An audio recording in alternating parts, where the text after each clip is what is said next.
অধিকাংশ ক্ষেত্রে যেই রাজনীতি আমাদের দেশে রয়েছে সেই রাজনীতি করাই হয় অর্থ উপার্জন করার জন্য, জনগণের স্বার্থে না।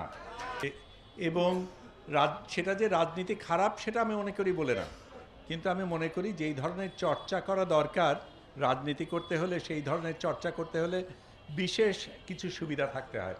আমার বাবা রাজনীতিতে খুব আগ্রহ ছিল, উনি ডাক্তার ছিলেন, মাস্টার ছিলেন। আমি ওনাকে জিজ্ঞেস করেছিলাম, আপনি রাজনীতি করলেন না কেন? উনি বললেন, দেখ, দুই ধরনের মানুষ রাজনীতি করতে পারে।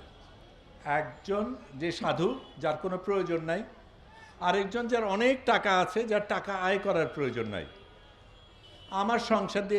আমার আয় দিয়ে সংসার চলে, আমি যদি রাজনীতি করি আমার সংসার চলবে কি করে? এবং আমি রাজনীতির থেকে যদি আয় করি তাহলে ওই রাজনীতিতে আমি বিশ্বাস করি না। আজকে অধিকাংশ ক্ষেত্রে যেই রাজনীতি আমাদের দেশে রয়েছে সেই রাজনীতি করাই হয় অর্থ উপার্জন করার জন্য, জনগণের স্বার্থে না। এবং এই জায়গায় একটা বড় পার্থক্য। আজকে আপনারা এখানে, আপনাদের সাথে আমরা একসাথে ইফতার করতে পারছি, এটার জন্য আমি নিজেকে ধন্য মনে করি। কিন্তু এটাও মনে করি যে একটা রাজনৈতিক দল তার আদর্শকে কিভাবে প্রকাশ করবে সেটা এইভাবেই বোঝানো উচিত। হোটেল ইন্টারকন্টিনেন্টাল বা বড় পাঁচতারা হোটেলে 1000 টাকা, 9000 টাকা, 14,000 টাকার ইফতারি দিয়ে যেখানে বাইরের মানুষ বসে আছে, না খেয়ে আছে, সেই রাজনীতিতে আমি বিশ্বাস করি না।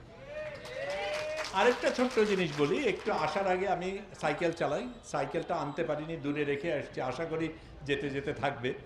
কিন্তু আসার পথে দেখি রাস্তার মাঝখানে অনেক না, অল্প কয়েকজন মানুষই তারা প্রতিবাদ করছে কোনো একটা কারণে।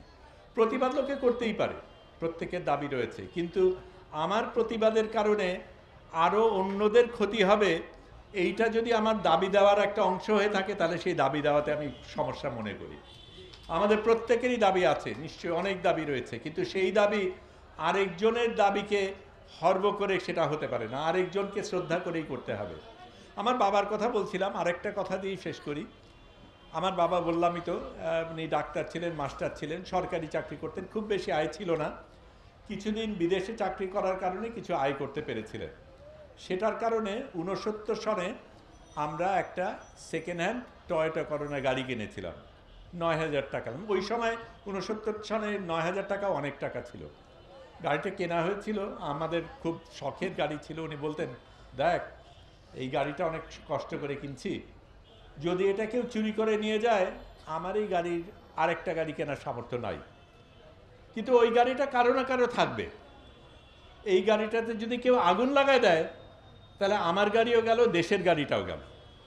এবং এই জায়গাটা আমাদের মাথায় রাখতে হবে। আমরা দাবি দেব, নিশ্চয়ই আমাদের অনেক দাবি আছে, এবং এখন আমরা স্বাধীন বাংলাদেশে আছি, আমাদের দাবি দেওয়ারও সুযোগ রয়েছে, সেটা নিয়ে আমরা গর্ব করি, সেটা নিয়ে আমাদের নিশ্চয়ই গর্ব করার কথা। কিন্তু এই দাবি আদায় করার জন্য আমি আর কারো অধিকারকে দমন করব, এই জিনিসটা করে দাবি যদি আদায় করি তাহলে আমি নিজে দেশপ্রেমিক না।